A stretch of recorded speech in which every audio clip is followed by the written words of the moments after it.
In this video, I'll show you how to add a credit card to the Binance app. First, open the Binance app on your phone and log into your account. Make sure you are using the official Binance app because you will be entering payment details. Also, make sure your Binance account is verified, since card payments usually require identity verification. Once you are on the home screen, tap Buy Crypto. Depending on your app version, this may also appear as Buy, Deposit, or Add Funds. Choose the option that allows you to buy crypto using a card. Next, select the currency you want to pay with, such as dollars, euros, pounds, or your local currency if it is supported. Then enter the amount you want to spend. After that, choose the cryptocurrency you want to buy.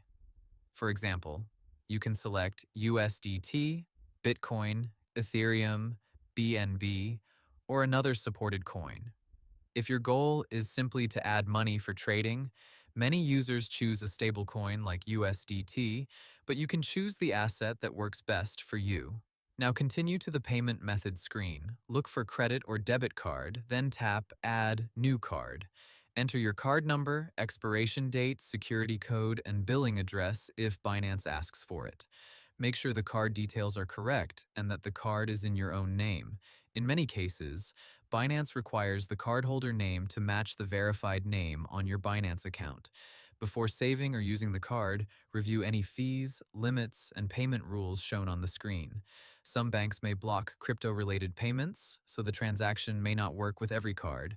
When everything looks correct, tap Confirm, Add Card, or Continue.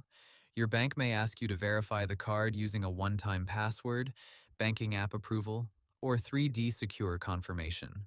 Once the card is added, you can use it to buy crypto directly in the Binance app.